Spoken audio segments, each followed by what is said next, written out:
Welcome back to our Hours Walk. Hope you've had a decent break. It's our first record of 2026. Lots to get our teeth into on this episode, but first of all, thank you for your company. We've got Jez, Lewis and Tom fresh back to talk about, lots of football. Decent performance against Hull, out the FA Cup, of course, as well, but were we going to win that anyway? And of course, the big decision around where we are with the takeovers and so on. But let's get into it first of all. Lewis, Tom, you had a good rest, I hope? Yeah, it's been good. Yeah, I think it's been good apart from the footy. Apart from Wednesday, I was about to say, and Jez, good to see you back, of course, as well. I'll start with you, if that's all right then. Where are you at? There's a lot of people associated with Wednesday, and especially some Twitter accounts that have started putting lots of theories out there. Where are you at with what's happened over the last 3 weeks? I'm at a place where everybody has to be patient, and they have to let the thing run its course. And just because they named it on Christmas Eve, the preferred bidder wasn't going to be the day after Boxing Day that it was done.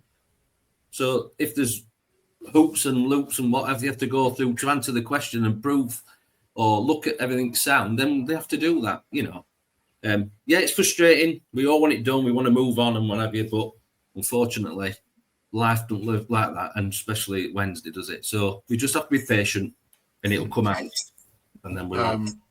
I'm sure you've all done your reading on the preferred bidders, and question to all of you: What have you found, and are we happy compared to what we could have had?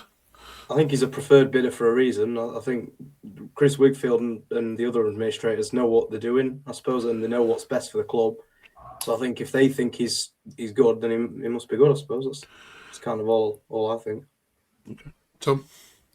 Yeah, I mean, it's hard to know with the where the money's coming from, because obviously James Board is a poker player. I think it's this Jordanian person, which we don't really know too much about. So again, it's kind of just got to wait and see what happens with the bidding. You obviously have people leaking WhatsApp messages and things like this, but I'm not too sure the team would actually be messaging random people what's going on. So yeah, I think we've got to wait and see. I'd just be interested to know what their plan is, and also where is the money coming from. If you speak to Sheffield United fans, they're not giving him a glowing recommendation, but it's hard to know how much involved he was in those Bulgarian signings that they're going on about. Jez, your take on it? If you turn your mind's back 10 years and DC comes into the club, and did we know where his money came from? The first day he had TUF on, so Thai Union Fisheries, or whatever it's called, Foods or whatever it is, very, very quickly disappeared. And he came out and said, if we don't go up after year 2, we're in the mire. And after year 2, we didn't go up, and it turned out to be in the mire. But everybody at that time was singing his praises. So I know, you twice back and, first bit and twice shy and all that, but they're not going to come out and tell you. Don't know where everybody's money's from. So these things will come out, and not everybody knew where DC's money had come from. So there's no difference. We're not going to be able to change it because we're a Wednesday item. The trust aren't going to come out and say, we need you to prove where your money is. They've got to trust the administrator. And the reason why I got picked is because he put the best offer in. There's simple black and white things that people have to look at, and they're not looking at them. And it's quite annoying, really. But, we all know better sometimes. Let's switch gears then and talk about should we bother talking about some football issues? I mean, I don't know. We'll talk about some... Over Christmas watching Wednesday. I think he only missed one game out of all of them, and that's because he got enough. But it's what it is, Let's talk about some of the results then. Let's talk about the whole game, shall we? First of all, that seems was a pretty decent game. Tom, who impressed you there? Yeah, I mean, I thought we were pretty decent, but yeah, I'm struggling to even remember the game with all the stuff's going on. But yeah, someone can jump in. All I can remember is we played all right, but yeah, typical Wednesday. We didn't really doesn't really mean too much in the scheme of things. Okay, it was 2-2 on Boxing Day, if that helps anybody. No goal that he did. He forgot. Yeah. And then he nearly missed his shot, and he nearly deceived the keeper because he came off his shin pad, and then Cadamarchi scored from a quality pass from Bannon, didn't he? That was it, But as a team, it seemed to be the best team performance we've had for a long time. Yeah. But one out of 20 is no good, Yeah.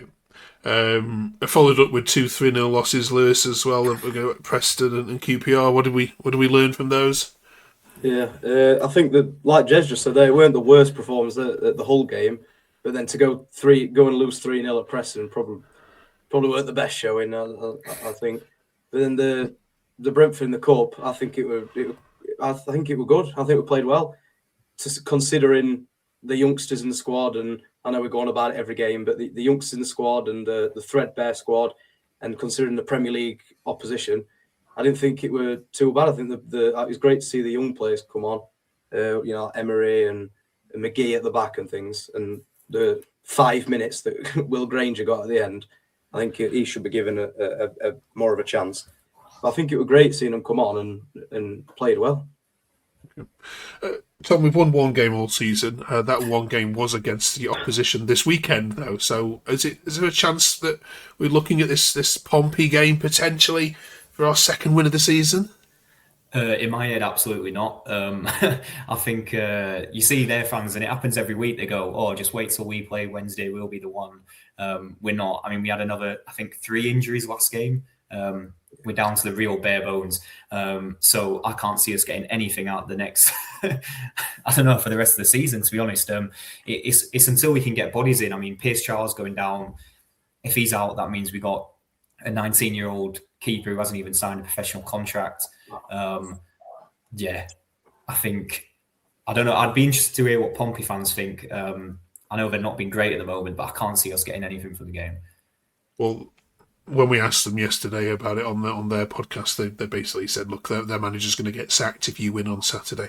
I think it really is that kind of, because they've got Southampton after that, and if he loses to you guys and Southampton, I think that's going to be it for the Pompey faithful. So it is all, I mean, we have got fans now looking, unfortunately, Jez, and I'm sorry to bring this up, but the 22nd of February, we've got our United friends looking at that date now, and the talk is, can we relegate Wednesday on the 22nd of February? And there's been calculations done and everything. Would that just be, is that just a marking out to make sure that we're still in the fight by then? Would that just be the worst?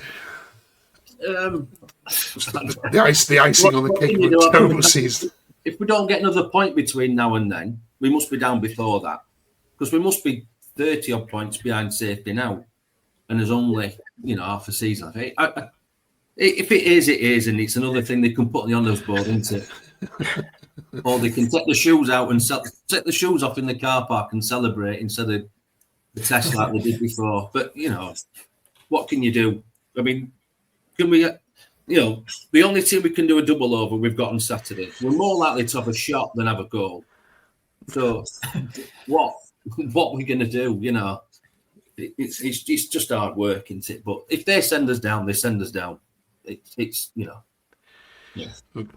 Okay. The other one I wanted to raise is that Derby County fans have been pointing out that the EFL, Lewis, have been very kind to Wednesday in their dealings with them versus how they were with when they were in a similar bother. Do you buy that? Do you feel as a Wednesday fan the EFL have supported you through this?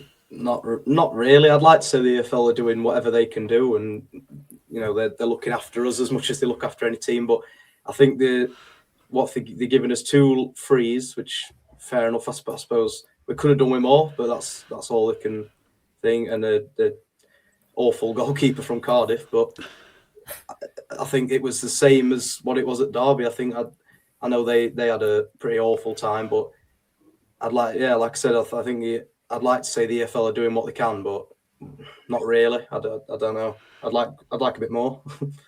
Okay, Tom. Yeah, I mean, I know that they got a tough time, and I think that again going after us, I'm not sure if that's the right thing. I mean, if something happens in the future, I hope that this won't be able to happen to another club, or at least there'll be more stuff to help them out. But it's kind of the position we're in. We're in administration. We're not going to get much. They are going on like we're trying to get Mbappe on a free, and we're trying to get all our points gone when we're asking for some 35-year-old emergency loans just to cover the young injuries. But yeah, I'm not sure how much special treatment we are when we're about 30 points behind and we have about 10 fit players. If that's special treatment, then yeah, I wonder what would happen if they treated us badly. Okay. You are knocked out of the cup, as we mentioned. Obviously, Brentford got Macclesfield away. Jez, have you swerved one there, potentially? Going out to Macclesfield. It would have been another game that we'd have had to play, but yeah, it would have been good. It would have been on telly, so we might have got a few quid, but just wash your hands of it and move on. Okay. Let's talk about a few transfer rumours that Sorry. Just on about Derby County, they didn't lose 14 or 15 players in pre-season. They had a squad when they went to administration, and they carried on paying the players to a point. So they've got short memories of the different circumstances. Totally different circumstance, and they, Okay. A good one, well made. There are some transfer rumours circulating around some key players, though. Harry Mass, of course, is one. We've already heard West Brom, Watford, others might be interested, Tom.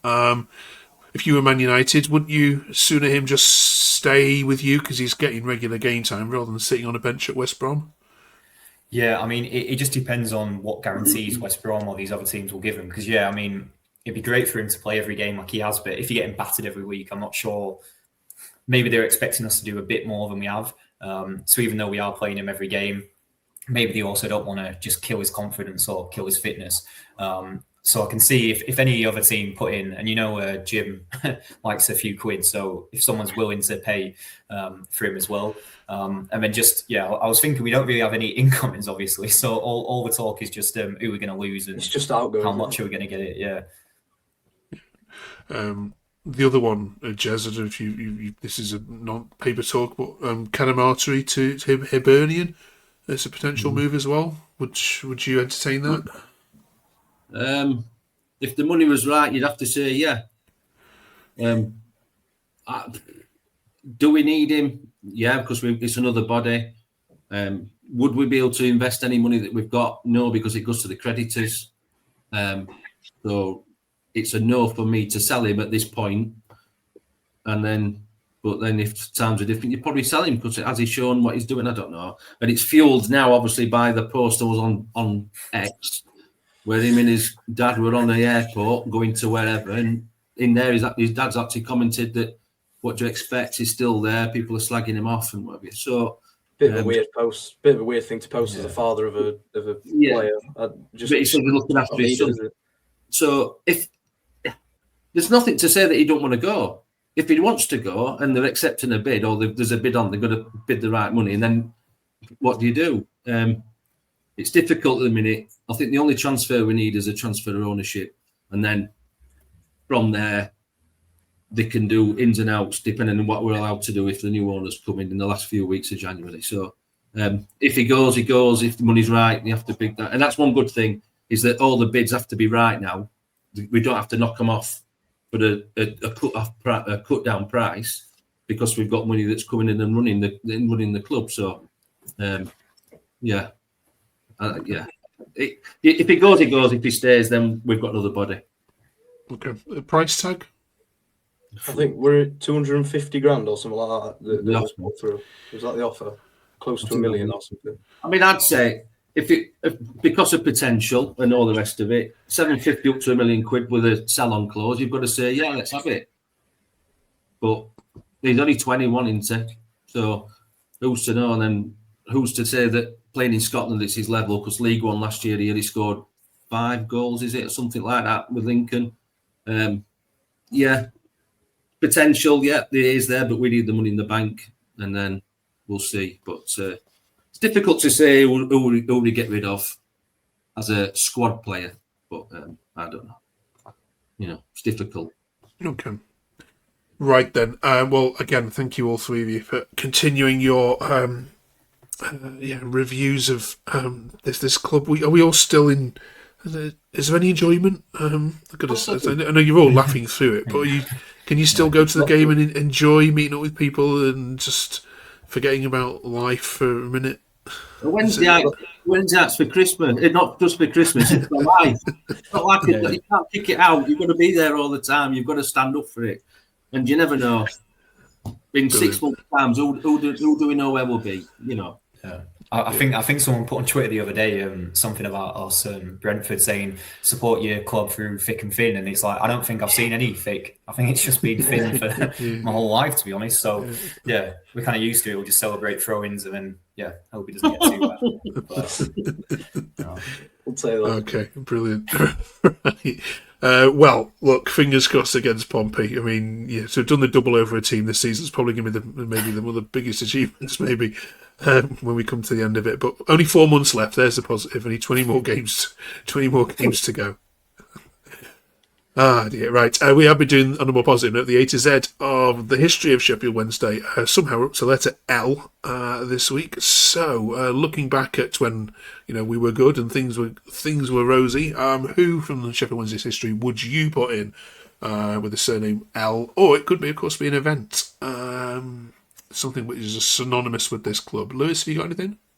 I think in terms of players from my time watching Wednesday, like my sort of memory, the centre back of Glenn Louvens and Tom Lees, both L's. I think that's what we're crying out for at the moment, a decent, solid defensive partnership.